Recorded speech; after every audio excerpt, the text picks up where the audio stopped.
Kita mulai nggih. Assalamualaikum warahmatullahi wabarakatuh. Bismillahirrahmanirrahim. Alhamdulillahi rabbil alamin. Wa bihi nasta'inu ala umurid dunya waddin. Wassalatu wassalamu ala asyrafil anbiya'i wal mursalin. Sayyidina wa habibina wa syafi'ina wa qurrati a'yunina wa maulana Muhammadin wa ala alihi wa ashabihi wa dzurriyyatihi ajma'in, amma ba'd. Asyhadu an la ilaha illallah wa asyhadu anna Muhammadar Rasulullah wa ufawwidu amri ilallah. Innallaha basirum bil ibad. Hasbiyallahu la ilaha illa huwa alaihi tawakkaltu wa huwa rabbul arsyil azim. Qala Allah ta'ala fi kitabihil karim hikayatan an nabiyillahi Musa alaihi salam. Rabbi syrah li sadri wa yassir li amri wahlul 'uqdatam min lisani yafqahu qawli. Para alim, para asatidah, para ibu-ibu sekalian, hafidhoni wa hafidhakunallah, bil khusus segenap pengurus majelis ta'lim ibu-ibu Masjid Baitur Rahman Kemang Pratama 3 dan sekitarnya, yang semoga pengurusnya dan jamaahnya selalu dalam naungan rahmat, barokah, perlindungan serta bimbingan Allah Subhanahu wa ta'ala. Amin, Allahumma amin, insyaallah. Dan tentu saya doakan semoga kemuliaan ibu-ibu sekalian selalu dijaga dan ditingkatkan terus oleh Allah Subhanahu wa ta'ala sebagai seorang muslimah, sebagai seorang istri, sebagai seorang ibu, dunia hingga syurga. Amin, Allahumma amin, insyaallah. Allahumma inna nas'aluka ilman nafi'a wa rizqan thayyiba wa amalan mutaqabbala wa fatahallahu lana futuhal arifin. Allahumma inna na'udzubika min ilmin la yanfa' wa amalin la yurfa' wa qalbin la yakhsha' wa du'a'i la yusma'. Waalaikumsalam warahmatullahi wabarakatuh. Allahumma ati anfusana taqwaha wa zakkiha anta khairu man zakkaha anta waliyuha wa maulaha. Amin, Allahumma amin, insyaallah. Izin minum dulu nih, mumpung masih panas. Bismillah.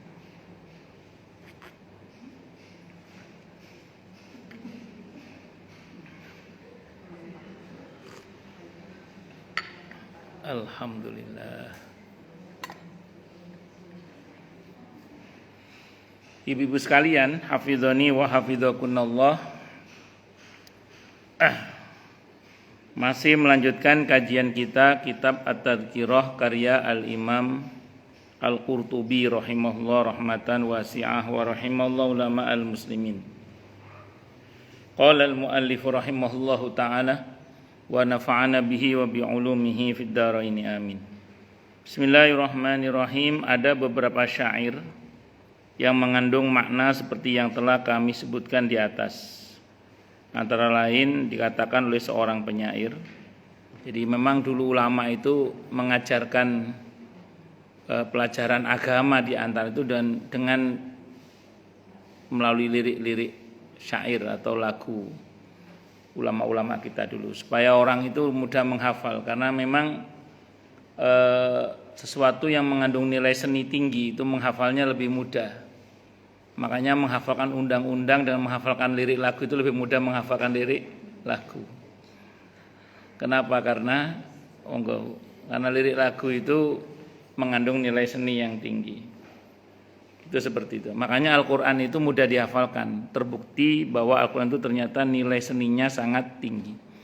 Al-Quran bukan buku sastra, tapi nilai sastranya sangat tinggi. Buktinya lebih mudah dihafalkan. Kalau agama sebelah, cari tokoh yang sanggup menghafalkan kitab suci mereka, satu kitab atau sebagian kitab secara utuh itu sangat sulit. Tapi kalau muslim jangan tanya, tidak hanya ribuan bahkan jutaan muslimin yang sanggup menghafal Al-Quran 30 juz. Kenapa? Karena Al-Quran nilai sastranya sangat tinggi.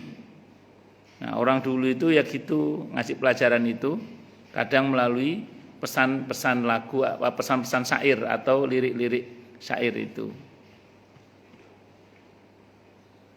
Kalau di Jawa itu misalnya tentang hidup itu dilakukan dalam bentuk itu. Gundul gundul pacul cul kemlelengan itu, nyunggi nyunggi wakul kul itu. Kemlelengan wakul nglimpang segani dadi sak latar. Itu kalau jadi pemegang kebijakan nyunggi wakule wong sak jagat niku ojo gemlelengan. Lek gemlengan tuh malah tumpah dadi sak latar, malah gak kepangan. Hati-hati membuat kebijakan sebagai seorang pemimpin misalnya. Atau lir ilir tandure wis sumilir tak ijo royo royo tak senggo ke manten anyar cah angon penek no blimbing kuwi lunyu penek no kanggo mbasuh dodot ira kumitir bedah ing pinggir jlom etono dondomono kanggo sepo mengko sore mumpung jembar kalangane mumpung padang rembulane ya sura ira. Itu maksudnya apa? Itu kan blimbing itu 5 geriginya itu. 5 waktu, salat 5 waktu itu. Lunyu penek bagaimanapun keadaannya dilaksanakan. Kalau falsafah hidupnya, masalah apapun harus dijalani. Karena ujian kehidupan itu seperti ujian di sekolah. Tidak cukup hanya dibaca tapi harus dijalani, harus dikerjakan. Gak cukup hanya dibaca tapi harus dikerjakan, mau ndak mau. Jadi ujian kehidupan itu sama dengan ujian di sekolah. Tidak cukup hanya dibaca tapi harus dikerjakan. Mau ndak mau kalau mau lulus. Bahwa nanti ada kemudahan itu soal bab, itu beda bab. Contoh lupa SIM mati enggak diurus misalnya. Itu mau ndak mau kan harus dikerjakan juga ya. Tapi ada kemudahan akhirnya. Akhirnya terus harus dijalani sehingga selesai dengan izin Allah. Insya Allah. Pun banyaklah contoh-contoh yang lain. Mau nyambut Ramadan aja orang kampung saya itu nyanyinya apa? Dayoe teko beberno kloso. Iya. Ternyata itu kan Nabi memang memandang Ramadan sebagai tamu kan? Iya. Dayoe teko tamunya datang. Dayoe teko beberno kloso. Klosoe beda tembelen jadah. Jadah itu dari kata mujahadah.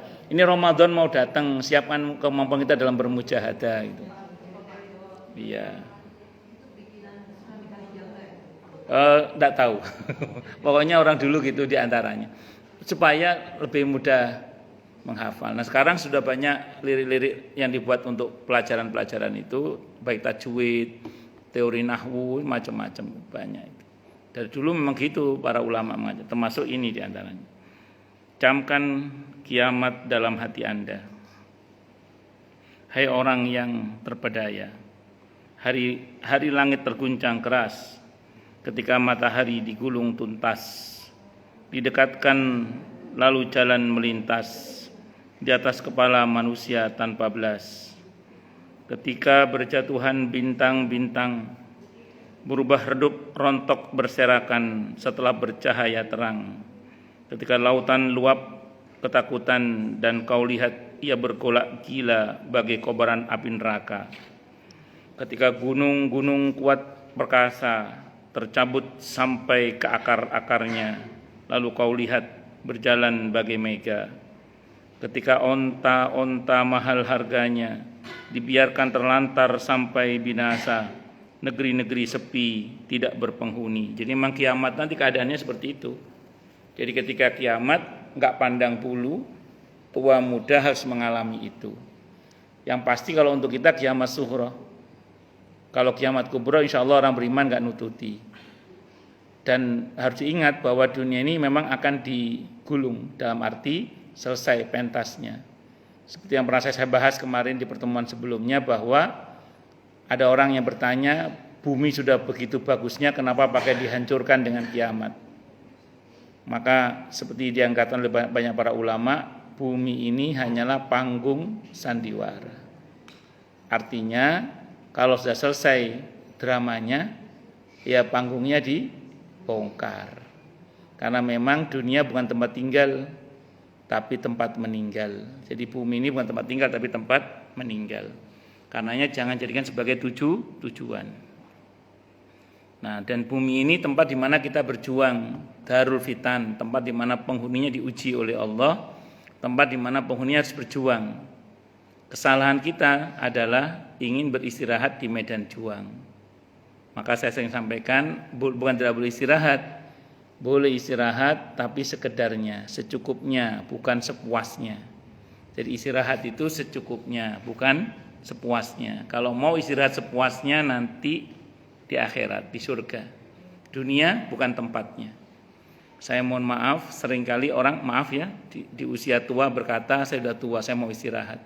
Catat baik-baik, mau mati jangan istirahat. Justru kalau bisa bermanfaat, minta kepada Allah. Minta kepada Allah agar bagaimana kita semakin tua semakin bermanfaat. Minta kepada Allah. Semoga ya, amin insyaallah. Itu seperti itu. Nah, bahwa kemudian ada hal-hal yang gak enak terjadi di muka bumi ini memang sengaja Allah buat.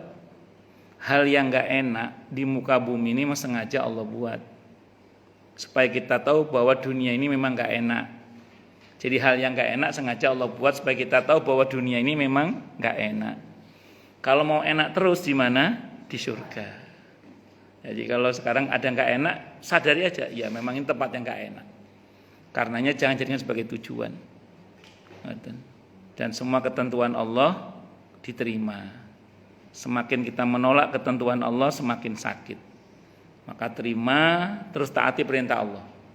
Apa perintah Allah? Kita suruh berdoa, ya kita berdoa. Allah suruh kita berbaik sangka, kita berbaik sangka. Allah suruh kita tawakal, kita tawakal. Allah suruh kita berusaha, kita berusaha.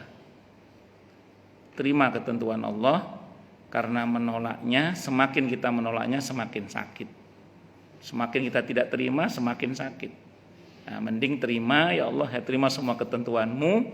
Sekarang hamba taati perintahmu untuk berproses. Berproses sesuai dengan apa yang Allah kehendaki. Nah, begini-begini ini kadang enak ngomongnya saja. Kadang prakteknya apa? Sulit pakai dal.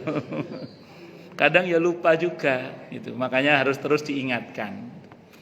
Makanya kita ini kan, kita manusia itu ingatannya pendek, ingatannya pendek. Makanya harus diingatkan terus. Makanya perlu datang ke majelis taklim, dengerin tausiah itu. Baca quote-quote yang menguatkan itu ya penting. Allahu Akbar. Pun lanjut. Ketika binatang-binatang dihimpun semua, menjelang kiamat mereka bertanya kepada tuannya, akan kemana kita? Ketika orang Islam yang bertakwa dipertemukan dengan bida-bida, apa bida-bida ya, gak ngerti aku. Dengan hiasan rambut indah di kepala, kayaknya bidadari kayaknya ini. Iya, yang ngetik sentimen bida-bida. Ketika bayi perempuan yang dahulu kala dikubur hidup-hidup ditanya keadaannya dan di atas dosa apa dibunuh ayahnya. Ketika yang maha perkasa melipat angkasa, dengan tangan kanannya bak seorang pencatat data menutup bukunya yang terbuka. Ketika lembaran-lembaran amal berjatuhan di hari pembalasan, menampakkan kepada kita berbagai urusan. Ketika lembaran-lembaran amal dibentangkan berterbangan dan terbukalah bagi semua mukmin catatan amal masing-masing. Ketika langit dilipat rapat-rapat, tak lagi menerima para penghuninya. Kau lihat berputar segala penjuru angkasa. Ketika neraka dinyalakan apinya, menggelegar suaranya, mengancam orang-orang yang berdosa. Ketika surga dia harum baunya, bagi seorang pemuda yang telah sekian lama sabar menerima segala coba dan bencana. Ketika bayi lekat pada ibunya, takut kebagian dapat balasan, bingung hatinya tidak karuan. Anak tanpa dosa itu saja takut bahaya. Kenapakah yang sudah tua bangka tak henti juga berbuat dosa-dosa itu. Nah, ini kan perenungan ya, bahwa nanti pada hari kiamat itu semua akan dibahas oleh Allah dalam mahkamah yang disebut dengan hisab itu. Saat itu semua buku akan dibentangkan di hadapan segenap makhluk. Bersyukurlah bagi siapapun yang ditutup aibnya oleh Allah Subhanahu wa taala. Bersyukurlah bagi siapapun yang diampuni dan dimaafkan oleh Allah Subhanahu wa taala. Bersyukurlah bagi siapapun yang bahkan Allah bebaskan dari hisab. Semoga kita termasuk yang itu. Amin. Allahumma amin insyaallah. Karena kalau sampai semua dibahas, dibuka oleh Allah di semua mahkamah yang terbuka, tentu betapa malunya kita. Kalau malu di dunia barangkali sementara, kalau di akhirat ujungnya neraka. Nauzubillahi min syarri dzalik. Allahu akbar.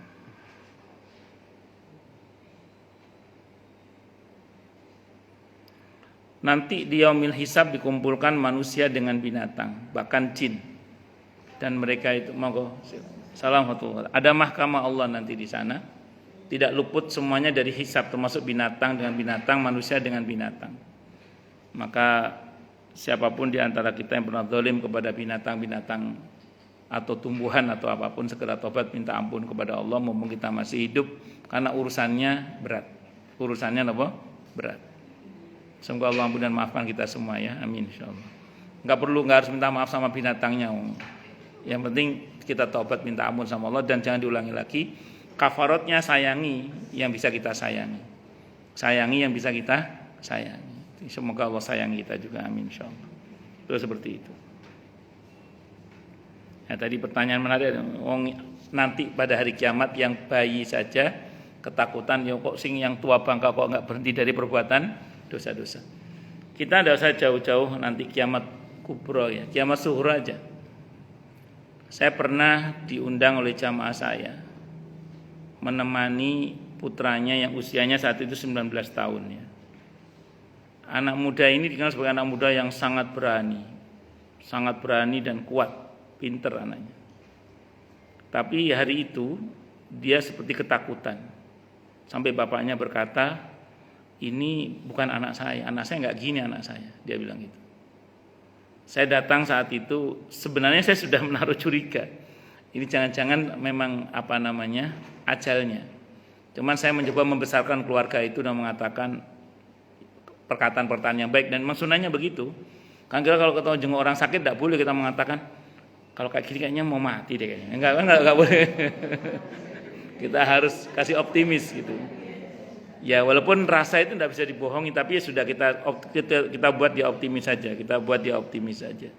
Dan qadarallah memang rupanya selang berapa waktu sesuai dengan yang saya pelajari kan, bahwa biasanya kalau seperti itu kan biasanya itu menjelang wafat. Kenapa? Karena orang ketika menjelang wafat itu sudah ada malaikat pendahulu yang datang kan.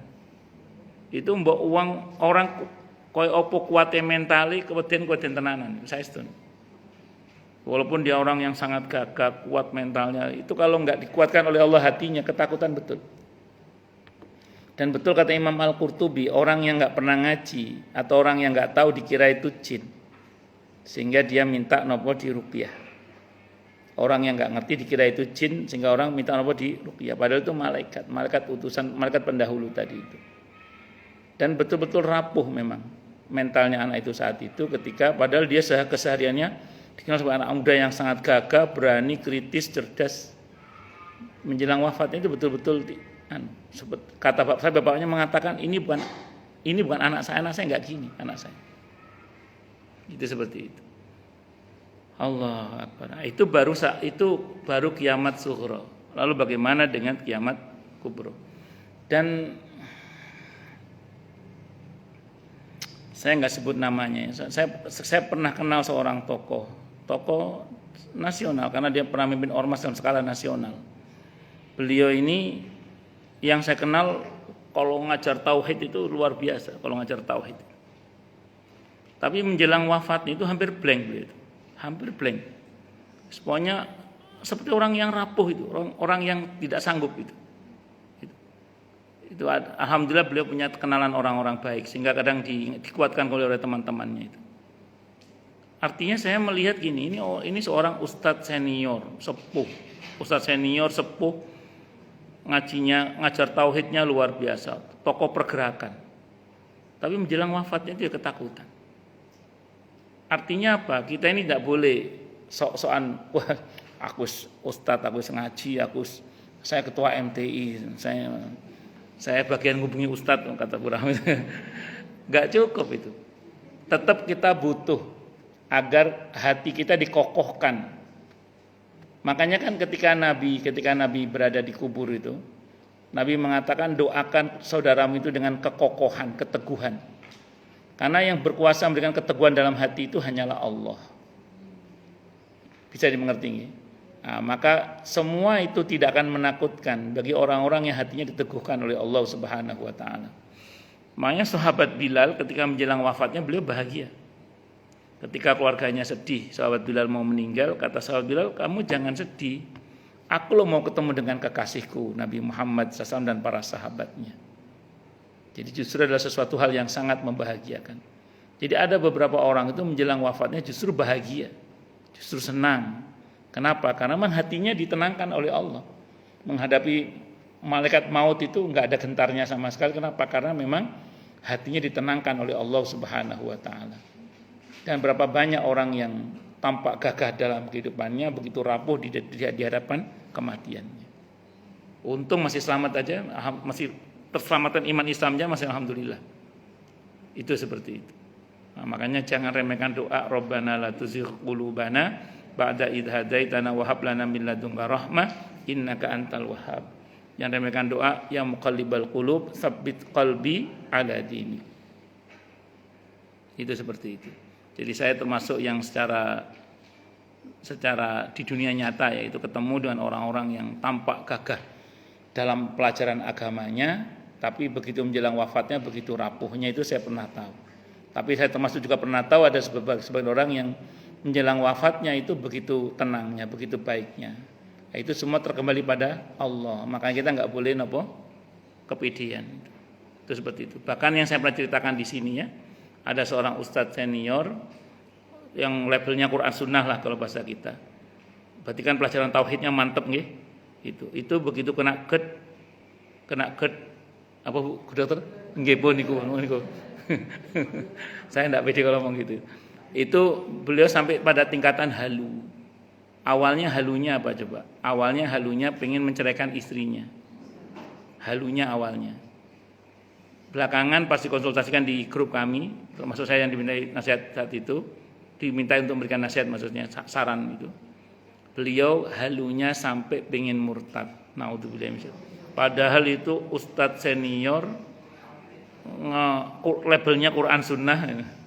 Itu tauhid itu mantap Islam. Itu aja masih begitu. Enggak, ini maksud saya gini. Kita enggak usah pesimis, tapi harus hati-hati aja. Kita tetap optimis, tapi optimis itu harus sertai dengan doa. Mohon pada Allah. Makanya itulah pentingnya kita punya teman yang soleh, punya teman yang solihah, punya komunitas yang mendoakan kita, yang mengingatkan kita, supaya kita akan supaya kita terus dikuatkan oleh Allah. Dikuatkan oleh Allah. Makanya tidak boleh kepedean. Ya, termasuk saya tidak boleh kepedean. Iya. Belum tentu saya bisa seperti orang-orang yang tenang itu. Makanya kita berdoa sama Allah. Jangan remehkan doa apa tadi? Rabbana la tuzigh qulubana ba'da idh hadaitana wa hab lana min ladunka rahmah innaka antal wahhab. Kita selalu merasa butuh doa tentang ya muqallibal qulub tsabbit qalbi ala dini. Supaya kita dikokohkan hati kita kepada Allah Subhanahu wa taala. Dikokohkan oleh Allah Subhanahu wa taala saat berhadapan dengan semua itu. Kenapa Nabi Musa alaihissalam pingsan saat ingin melihat Allah di Gunung Tursina? Sementara Nabi kita Muhammad SAW tidak pingsan saat di Sidratil Muntaha ketika berhadapan berbicara langsung dengan Allah Subhanahu wa taala. Kata para ulama, saat di Gunung Tursina, rasa takutnya Nabi Musa tidak Allah hilangkan. Makanya beliau sampai pingsan. Sementara Nabi kita Muhammad SAW rasa takutnya dihilangkan oleh Allah sehingga beliau tenang. Jadi yang kuasa menetapkan dan menghilangkan rasa takut itu siapa? Allah. Termasuk yang kuasa menghilangkan dan menetapkan kegelisahan itu ya juga siapa? Allah. Maka kita ini harus banyak-banyak terus terhubung dengan Allah, berdoa kepada Allah, memohon kepada Allah. Itu harus terus itu. Jangan meremehkan, jangan kepedean gitu loh. Wah, gampang saya bisa, jangan. Tapi kita ini harus selalu merasa butuh pertolongan Allah Subhanahu wa taala. Izin saya minum dulu Bung. Mumpung masih panas.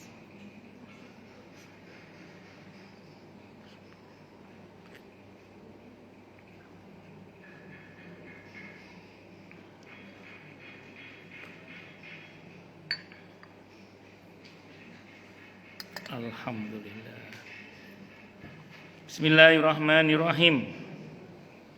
Nama-nama lain dari hari kiamat yang disebutkan dalam Al-Quran masih banyak lagi, antara lain As-Sa'ah. As-Sa'ah berdasarkan ayat-ayat berikut di surah Ar-Rum ayat 55 yang artinya, dan pada hari terjadinya As-Sa'ah, kiamat, bersumpahlah orang-orang yang berdosa, mereka tidak berdiam dalam kubur melainkan sesaat saja.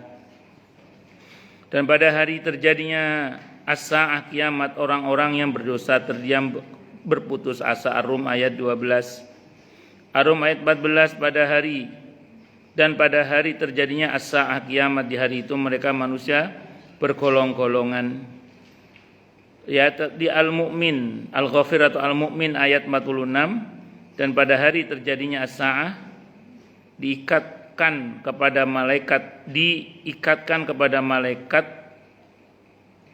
masukkan Fir'aun dan kaumnya ke dalam adab yang sangat keras. Kayaknya sih bukan diikatkan, diperintahkan kayaknya itu. Diperintahkan kepada malaikat agar memasukkan Fir'aun dan kaumnya ke dalam adab yang sangat keras. Ini menarik ya. Yang pertama tadi dikaitkan dengan mereka merasa tinggal di kubur itu sebentar saja.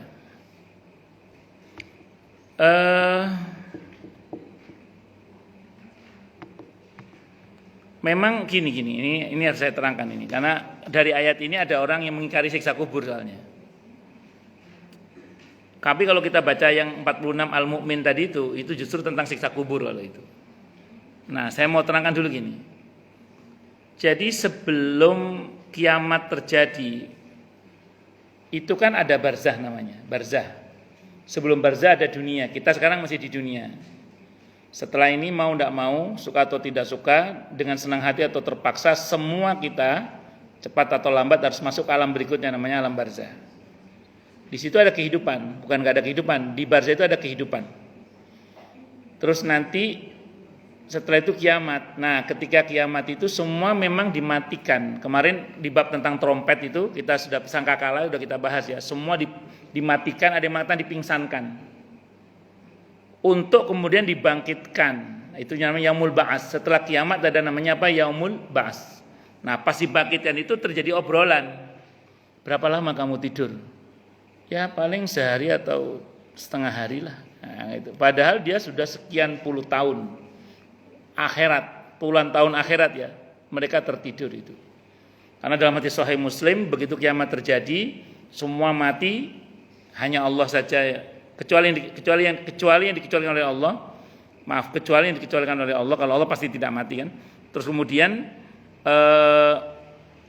Allah membuat hujan sebagai proses kebangkitan. Nah, itulah orang di mana kayak tidur itu. Itu kejadiannya puluhan tahun akhirat, bukan puluhan tahun dunia, puluhan tahun akhirat. Dan itu kemudian aukamakal, itu dalam Sahih Muslim aukamakal, baru Allah mengatakan satu hari kebangkitan tadi itu. Pas dibangkitkan itu terjadi ngobrol ya, antar teman yang di sampingnya itu. Berapa lama kamu tidur? Ya sehari atau setengah hari lah itu. Dia kan yaum au ba'da yaum. Kalau enggak sehari ya setengah hari lah kira-kira. Nah itu. Jadi tapi ini dipahami oleh orang-orang yang anti siksa kubur, yang nggak percaya pada siksa kubur, dipakai dalil bahwa siksa kubur tidak ada, ini dalil ayatnya. Tapi kalau kita baca yang 46 itu, surah Al-Mu'min ayat 46 itu justru informasi tentang adanya siksa kubur. An-naru yu'raduna 'alaiha ghuduwa wa 'ashiyya. Pagi dan petang Allah tampakkan kepada mereka neraka, api neraka. Di mana ini posisinya ayat ini? Ini cerita tentang Fir'aun dan kaumnya sekarang. Fir'aun dan kaumnya sekarang di mana? Di barzah. Nah, berarti ini berita tentang barzah. Maka ayat yang menceritakan tentang adanya siksa kubur itu diantaranya ayat ini. Imam Al-Qurtubi di pembahasan kita yang sebelumnya, yang ibu udah lupa semua itu juga ngutip beberapa ayat yang berkaitan dengan adanya siksa kubur. Di antaranya ya ini diantaranya. Tuh. Tapi di samping siksa kubur ada nikmat kubur. Ya, semoga untuk kita nikmat kubur itu dan nikmat surga. Amin. Allahumma amin insyaallah. Terus kemudian dikatakan juga nanti orang-orang yang penuh dengan dosa pada saat terjadinya kiamat atau setelah kiamat mereka akan mengalami keadaan yang putus asa. Gimana nggak putus asa? Wah, mereka nggak punya cadangan amal yang bisa menolong mereka dengan izin Allah. Maka bersyukurlah bagi siapapun yang menghadap kepada Allah dengan iman Islamnya. Bersyukurlah kepada Allah bagi siapapun yang menghadap kepada Allah dengan membawa bekal yang cukup karena dicukupkan oleh Allah. Kenapa? Karena kalau kita mengandalkan amal kita sendiri nggak cukup untuk bekal kehidupan di akhirat. Ibu mau mengadakan perjalanan sepekan dengan sebulan, bekalnya beda apa beda? Beda. Persiapannya juga beda ya. Nah, sehingga kemudian apalagi ini perjalanan yang selamanya. Jadi bekal di sana itu sejatinya nggak cukup kalau kita mengandalkan hanya pakai tenaga, waktu dan kehidupan kita yang cuma sementara ini. Tapi insya Allah itu akan dicukupkan oleh Allah karena rahmat Allah. Saya sering contohkan di sini, saya sering bahas di sini. Itu semua diantaranya barokahnya niat. Barokahnya apa Bu? Niat. Kata kata ulama-ulama usul fikih, mohon maaf, itu barokahnya niat. Ibu-ibu niat beriman selamanya apa sementara? Ya, walaupun kenyataannya kita tidak selamanya di dunia, tapi kita sudah seperti beriman selamanya. Hadisnya muttafaqun alaihi Bukhari Muslim, innamal a'malu binniyat wa innamal likulli imri'in ma nawa. Bahwa amal itu dengan niat dan setiap orang mendapatkan apa yang dia niatkan. Ibu-ibu berniat jadi orang baik sementara apa selamanya? Selamanya. Maka kita sudah dapat pahala jadi orang baik selamanya. Walaupun kita tidak selamanya hidup di dunia. Itulah kelebihannya kalau kita punya niat-niat yang baik. Maka milikilah banyak niat-niat yang baik. Di pembahasan kita sebelumnya seingat saya atau belum, saya mohon maaf, di buku ini pokoknya nanti ada pembahasan di mana nanti ketika orang menerima catatan amal itu banyak orang yang terpukau. Terpukaunya itu dua, ada terpukau sedih, menyesal, ada yang terpukau bahagia. Kalau yang terpukau sedih itu dia merasa, kalau ada dalam kitab Riyadhus Shalihin itu, dia merasa jadi penghafal Quran, tapi kok nggak ada catatan kebaikannya sama sekali, malah berujung masuk neraka. Terus jawab dalam riwayat itu, ya kamu memang dulu menghafalkan Quran, tapi kamu bukan karena aku kata Allah menghafalkannya, tapi supaya kamu dikenal sebagai ahlul Quran, qurra misalnya. Ada nanti orang itu perasaan saya rajin nyumbang, bantu sana bantu sini, nyumbang sana nyumbang sini, tapi kok nggak ada catatan kebaikannya sama sekali. Dijawab oleh Allah dalam hadis qudsi itu, ya kamu memang dulu banyak nyumbang, tapi bukan karena aku kamu nyumbang, tapi karena supaya kamu dikenal sebagai orang yang dermawan. Atau biar dicoblos. Terus kemudian ada lagi orang yang perasaan saya mati dalam peperangan membela agama Allah, tapi kok nggak ada catatan amalnya. Kata Allah, ya memang kan kamu dulu berperang memang di jalan untuk membela agama, tapi bukan karena aku kamu berbuat, tapi supaya kamu dikenal sebagai pemberani, pahlawan. Terus apa kata Allah? Ya sudah, datanglah karena mereka kamu berharap. Jadi karena mereka tahu, ya udah datang ke sana, minta pahala sama mereka. Sementara yang punya pahala itu siapa? Hanya Allah saja. Itu namanya terpukau karena terpukau dan sedih karena perasaan dia sudah beramal banyak ternyata nggak ada nilainya gara-gara tidak ikhlas. Maka dari sekarang kita jaga keikhlasan kita untuk beramal semata-mata hanya karena Allah. Apa cirinya orang yang ikhlas itu? Tidak menjadi lebih bersemangat gara-gara dipuji dan tidak kendor hanya gara-gara dicaci. Kenapa? Urusan saya dengan Allah, bukan dengan makhluk. Makhluk mau apa ke saya, sak karepmu. Yang penting urusan saya dengan Allah. Dan satu lagi, kalau perihal riya, ujub, sum'ah tadi itu intinya satu sebenarnya. Asal kita tidak sepakat, insya Allah kita masih ikhlas. Pernah nggak misalnya kita posting kebaikan terus banyak yang nge-like itu. Wah, lagi posting di hutan mana itu foto-foto misalnya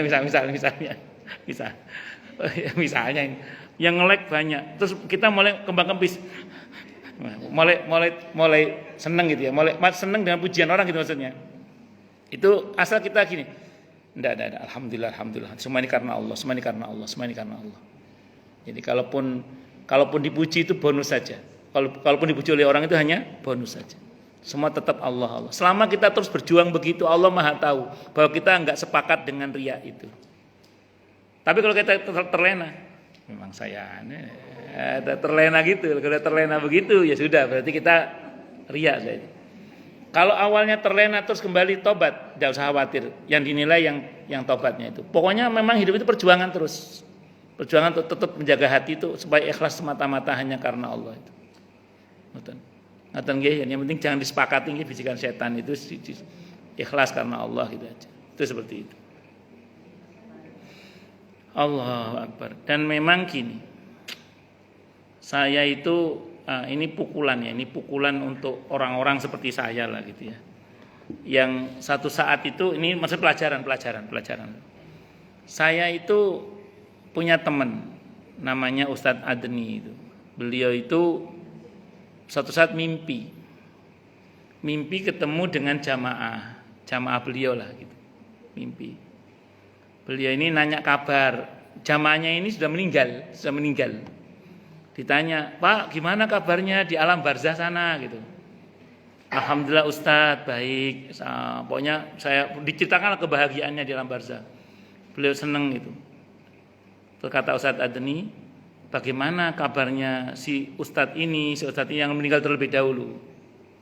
Terus beliau mengatakan, justru beberapa pesohor Ustadz, di antara beberapa pesohor Ustadz yang pesohor, itu justru mengalami keadaan yang tidak baik. Itu dalam mimpi itu ya. Bla bla bla bla bla gitu. Terus si Ustadz Adni itu terbangun, teman saya, orang Rawalumbu, Ustadz Adni. Itu namanya Adni Kurniawan. Beliau terbangun. Begitu terbangun, beliau langsung muhasabah dirinya, ya Allah. Banyak orang awam yang biasa malah selamat. Yang labelnya maaf pesohor-pesohornya para ustadz malah menurut kabar barzah itu malah enggak selamat. Tapi ini mimpi ya, bukan dalil ya. Tapi ini buat bahan perenungan. Ternyata apa? Saya mohon maaf ini. Ini pukulan buat orang-orang seperti saya ya. Berapa banyak ustadz yang takut dengan jamaahnya? Paham nggak? Sehingga kadang berusaha beramal menyesuaikan jamaahnya. Maksudnya gini, kalau nggak hati-hati jaga hati itu loh, itu kan bisa bukan karena Allah, tapi supaya apa? Iya itu. Paham nggak betul nggih? Ya itu. Itulah kenapa yang saya pernah cerita di sini. Saya itu pernah dimintai tolong orang. Ada jamaah saya itu udah, Ustadz, bisa nggak bimbing umroh 2 bis Ustadz? Saya bilang. Tapi tolong bimbing sesuai dengan sunnah. Gitu. Dia bilang gitu. Saya bilang gini, kalau dibimbing menurut sunnah Rasulullah Muhammad SAW, saya mau, saya bilang gitu. Tapi sunnah Rasulullah Muhammad SAW. Tapi kalau sunnah menurut sampean, saya tidak mau, saya bilang gitu. Kenapa? Karena kalau sunnah Rasulullah kan sebenar-benarnya sunnah gitu maksud saya. Dan saya bisa leluasa mengamalkan, itu tuntunan. Tapi kalau saya disetting oleh dia agar saya beramal seperti maunya dia, kan tidak enak beramal menurut maunya makhluk itu. Jadi rupanya ujungnya maksudnya sunnah itu sunnah menurut dia. Ya aku mundur wae lah. Aku yang lain saja lah saya bilang gitu. Tapi kalau menurut sunnah Rasulullah Muhammad SAW saya mau, saya bilang. Ya, tapi asal menurut sunnah Rasulullah Muhammad SAW. Tapi kalau menurut sunnah yang dia pahami, aku ampun sebutan sampean mawon lah, lihat yang lainnya aja lah. Karena saya nggak mau kalau kemudian amalan saya didikte oleh seseorang. Bahwa ada beda pendapat, oke, tapi jangan terus kita merasa terdikte gitu loh maksudnya. Sehingga amal itu nggak bebas gitu, nggak plong gitu. Makanya orang yang ikhlas itu adalah orang yang paling bebas menurut saya. Kenapa? Karena dia tidak berharap penilaian makhluk. Dia hanya sibuk dengan penilaian Allah. Dan orang yang sibuk dengan penilaian makhluk, dia akan terpenjara oleh pikiran-pikiran makhluk itu. Ya. Orang yang sibuk dengan penilaian makhluk, dia akan terpenjara oleh pikiran-pikiran makhluk. Dan justru dia malah nggak bebas. Masih enak tapi bebas dalam arti bebas karena kita lepasnya itu kepada Allah gitu maksudnya. Jadi karena kita mengikatkan diri kita kepada Allah yang maha luas. Bukan bebas sakarepe dhewe nggih mboten. Jadi bebas dalam arti ya itu seperti itu. Ya ini pelajaran ya, ini pelajaran. Masuk untuk saya sendiri ini pelajaran. Terutama yang cerita Ustadz Adni tadi itu menurut saya itu sangat menghantam orang-orang seperti saya gitu seperti itu. Itu seperti itu. Termasuk nanti di mana manusia itu bergolong-golongan. Sudah saya sampaikan sini nggih. Umumnya orang nanti itu wasiqal ladzina taqaw rabbahum ilal jannati zumara. Akan digiring masuk ke surga itu dengan rombongan-rombongannya. Jadi semua kita nanti pakai rombongan. Walaupun nanti ada beberapa orang yang dimasukkan surga oleh Allah sebagai perutusan. Sebagai tamu kehormatan ada. Tapi umumnya pakai rombongan. Kenapa? Karena kalau mau masuk surga sendiri pertanyaannya punya ongkos berapa. Jadi makanya harus pakai rombongan-rombongan. Itu seperti itu. Monggo Budona. Nggih monggo. Nggih.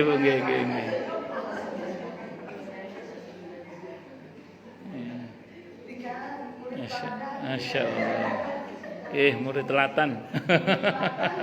Boten guyon-guyon. Monggo silakan. Jadi itu ya Bu ya. Intinya satu hal yang patut kita pahami bersama adalah bahwa kita ini nanti memang akan berombongan-rombongan. Kata para ulama di antara penjelasannya adalah karena di dunia manusia sering bikin rombongan-rombongan. Karena kita kan masuk makhluk sosial, senang bikin komunitas. Maka saya sering sampaikan di sini, monggo ibu-ibu punya komunitas goes silakan. Punya komunitas nopo arisan, nopo senam, nopo terserah jenengan lah saya nggak tahu itu.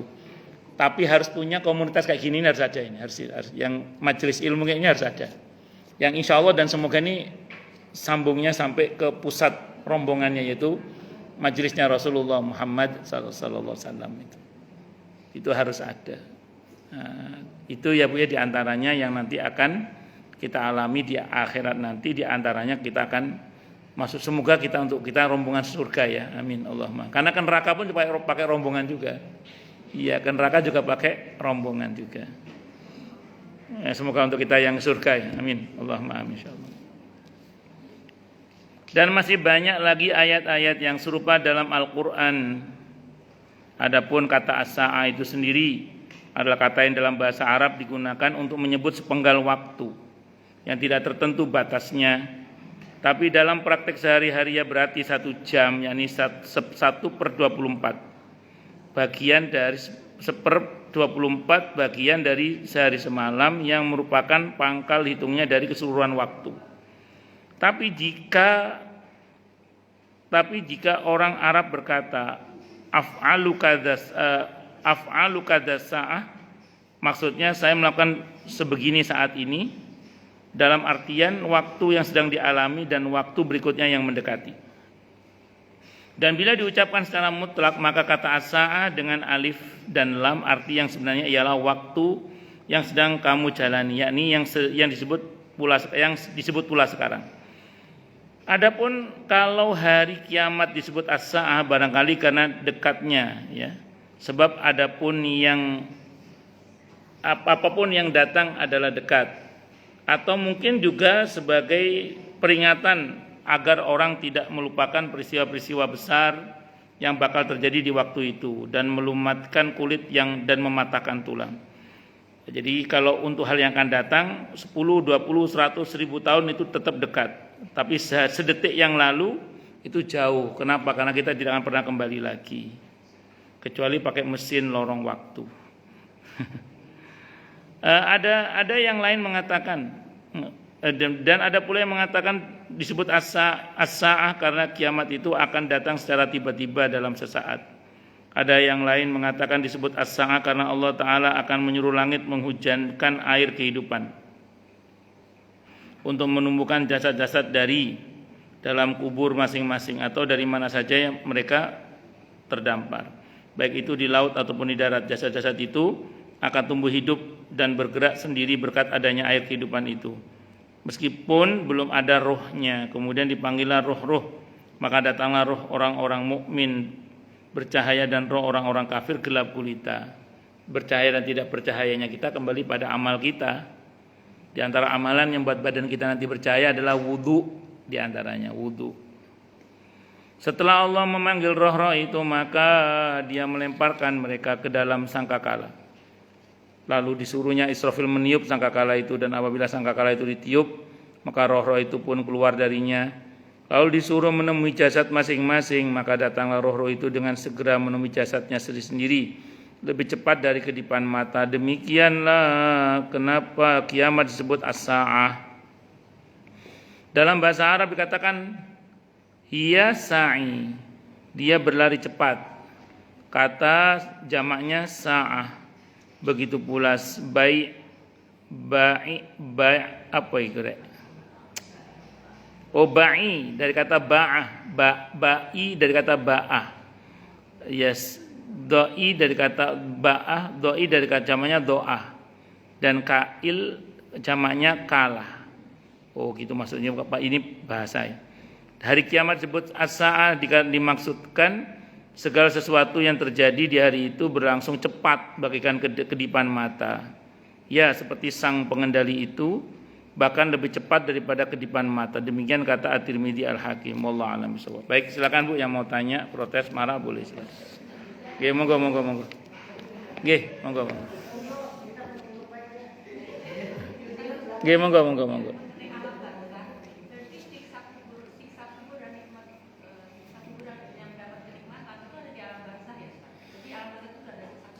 Betul. Jadi sebagaimana di dunia, di alam barzah nanti ada nikmat, ada azab juga sama. Hanya kehidupan di barzah itu pilihannya cuma dua, lebih bahagia atau lebih sengsara. Jadi kalau di barzah dia bahagia, kebahagiaannya melebihi kebahagiaan di dunia. Sebagaimana kalau kemudian dia di akhirat menderita, penderitaannya melebihi penderitaan di dunia. Hanya memang fasilitas di sana itu belum seperti di surga, sehingga tidak ada aktivitas seperti halnya ahli surga, misalnya menikmati ini, menikmati itu, tidak ada. Yang ada adalah ya kenikmatan kubur dengan sisi rohaninya itu. Kecuali bagi yang mati syahid. Kalau yang bagi mati syahid itu pun enggak lengkap dalam bentuk seperti misalnya dapat pasangan, enggak. Cuma menikmati makan saja.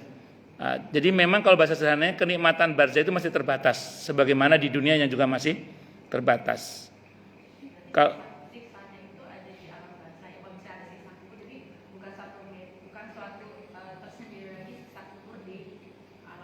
alam kubur itu sama kuburan beda.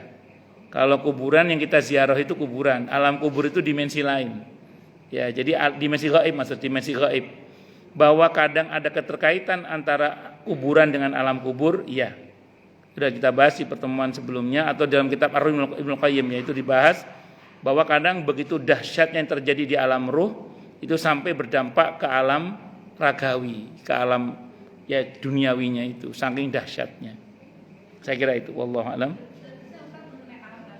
Nggih. Bagus. Okay. Kalau di dalam surah Ar-Rum, surah ke-39 ayat 42. Coba Ibu baca deh, Surah Ar-Rum, surah ke-39 ayatnya ayat 42. Oke, baca terjemahannya coba. Allah memegang jiwa orang ketika matinya dan Oke. memegang jiwa orang yang belum mati di waktu tidurnya. Ya. Maka dia tahanlah jiwa orang yang telah dia tetapkan kematiannya dan dia melepaskan jiwa yang lain sampai waktu yang ditentukan. Sesungguhnya pada yang demikian itu terdapat tanda-tanda kekuasaan Allah bagi kaum yang beriman. Karena orang yang tidur dan orang yang mati ruhnya dalam satu genggaman, dalam tanda kutip ya, Allah Subhanahu wa taala, maka kata Ibnu Qayyim Al-Jauziyah rahimahullah, bertemunya ruh dengan ruh itu mungkin. Az-Zumar.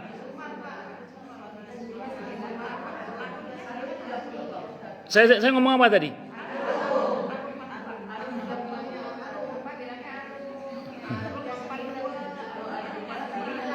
Salah ya.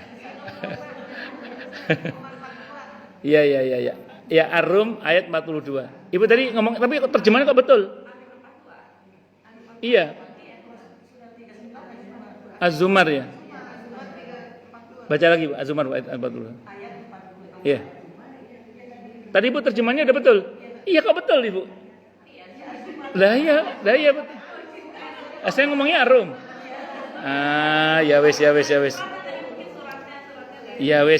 Tapi yang penting bener tau? Ya. Yang penting bener. Ya.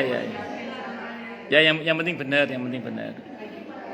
Ya bener. Jadi Az-Zumar ayat 42. Maaf saya salah. Surah ke-39 ayat, saya nyebut 39-nya bener ya tadi ya? Ya. Ya, saya nyebut 39-nya benar tadi, tapi nama suratnya saya salah. Oke. Biasalah Ustaz, salah itu biasa. Jadi maksud saya gini, karena ruhnya orang yang tidur dan ruhnya orang yang mati, dalam tanda kutip ya, dalam satu genggaman Allah, maka kata Ibnu Qayyim Al-Jauziyah rahimahullah, sangat mungkin ruh bertemu dengan ruh. Cirinya apa? Seperti dalam kisah surah Yusuf, itu cirinya. Begitu dia bangun, dia bisa bercerita dengan sangat baik mimpi itu.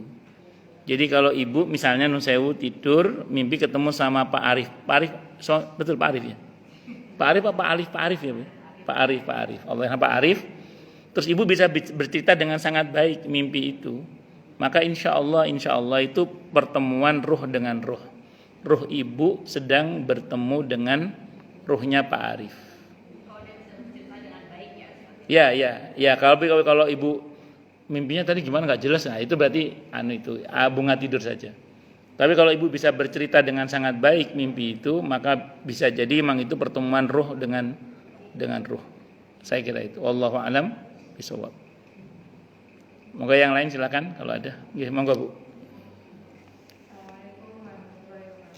Waalaikumsalam warahmatullahi wabarakatuh. Iya Bu.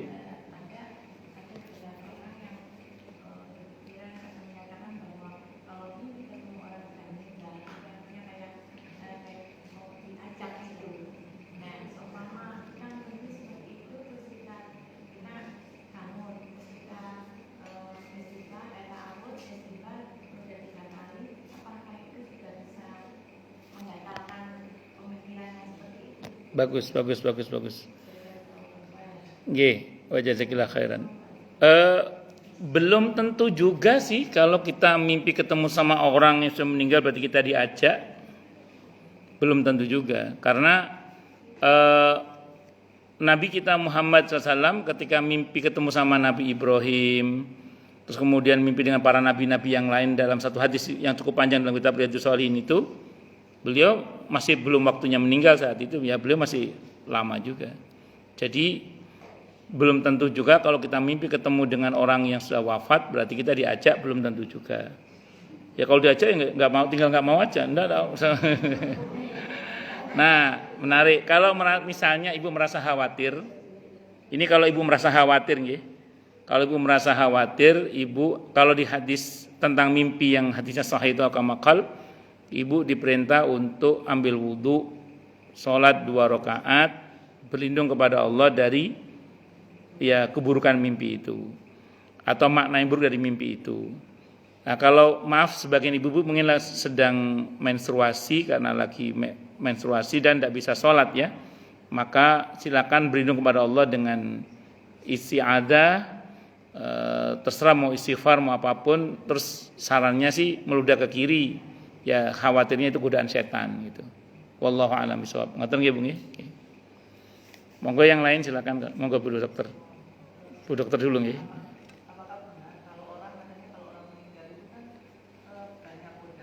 Oke. Bagus, bagus.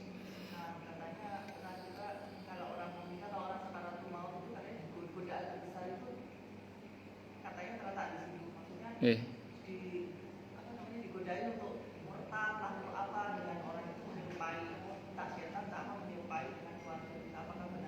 Betul. Jadi ada hadis yang sahih yang kita pernah bahas di sini di dalam kitab ini dari Siti Aisyah radhiyallahu anha. Hadisnya dari Siti Aisyah radhiyallahu anha di mana beliau menjelaskan riwayat itu ketika orang menjelang wafatnya, kata Siti Aisyah radhiyallahu anha, dan ini riwayatnya sahih kama qala, iblis akan mengerahkan pasukannya dari bangsa jin. Kata Siti Aisyah gitu. Iblis akan mengerahkan pasukan dari bangsa jin untuk menggoda orang yang akan mati itu supaya su'ul khotimah. Na'udzubillahi minasyaitonir rajim. Makanya gini Bu, di samping doa tadi ya muqallibal qulub tsabbit qalbi ala dinik. Rabbana la tuzigh qulubana ba'da idh hadaitana wa hab lana min ladunka rahmah innaka antal wahhab. Ada satu doa lagi yang patut kita baca Bu. Ibu kalau baca surah Al-Mu'minun, surah ke-23, ayat 99 sampai dengan 100, itu tentang kematian. Itu tentang kematian. Persis 2 ayat sebelumnya, 97-98 berarti, itu Allah ngajari kita doa. Bu. Saya ulang ya, surah Al-Mu'minun, surah ke-23, ayat 99 sampai dengan 100. Itu bercerita tentang kematian. Betul nggih? 2 ayat sebelumnya persis, ayat 97 dan 98. Itu Allah ajari kita sebuah doa itu. Sebelum Allah bicara tentang kematian. Apa doanya itu? Rabbi a'udzubika min hamazatis syayatin wa a'udzubika rabbi ayyahdurun. Itu kita berlindung kepada Allah dari godaan setan. Dan kita berlindung kepada Allah agar setan jangan sampai bisa mendatangi kita. Jadi itu doa itu penting Bu, doa itu. Itu doa itu Allah ajarkan persis sebelum Allah bicara tentang kematian. Supaya apa Bu? Supaya kita baca. Harapannya saat kita mati, setan tidak bisa mendatangi kita. Rabbi a'udzubika min hamazatis syayatin wa a'udzubika rabbi ayyahdurun. Itu diantaranya nggih, diantaranya. Wallahu a'lam bishawab. Kalau faktor eksternalnya, kalau ada orang mengalami sakaratul maut, orang sekitarnya kalau bisa baca Quran, diantaranya surah Yasin untuk meruqyah supaya setan menjauh, atau surah-surah yang lain. Saya pernah ngalami itu pas terjadi pada bapak saya blank, gak bisa baca apa-apa selain yang saya hafal aja udah. Akhirnya ngomoco sak kena-kena moco. Itu. Enggak jadi meninggal bapak saya saat itu. Ya alhamdulillah enggak jadi meninggal. Ya seperti mertuanya Bu Esther itu. Kan mau meninggal saat itu, saya didatangkan kan itu. Anak-anaknya udah pada datang semua itu dari luar negeri datang juga. Saya termasuk yang mimpin baca surah Yasin dan beberapa surah Ar-Ra'd juga seingat saya, supaya ya itu menjauhkan setan jangan sampai menggoda beliau. Ada yang di dekat telinga beliau putrinya atau siapa yang untuk menalkin itu. Kita tunggu lama enggak mati-mati. Kata Bu Esther sama keluarganya, Pak Ustadz karena enggak jadi lama enggak meninggal, jadi Ustadz kalau mau pulang enggak apa-apa. Akhirnya saya pulang. Mau ditunggu enggak mati-mati. Dan memang kita enggak berharap mati. Begitu kita pulang, saya dikasih kabar oleh Bu Esther, alhamdulillah Ustaz sehat, sudah makan durian lagi, alhamdulillah. Ya itu sebelum pandemi itu, Itu setelah pas meninggal pas pandemi ya, mertuanya Bu Esther itu. Ya. Saya masih ingat itu, saya didatangkan. Jadi pernah beberapa orang itu saya datang itu nggak jadi mati itu. Tapi jangan undang saya. Jadi berarti kan ada dua proses ya, satu yang mentalkinkan dia di Ya. orang yang Di sekitarnya yang memagari. sekitar itu bukan yang berumah dia. Gini, yang dekat di kuping yang nalkin. Yang baca surah itu agak jauhan. Tapi tetap di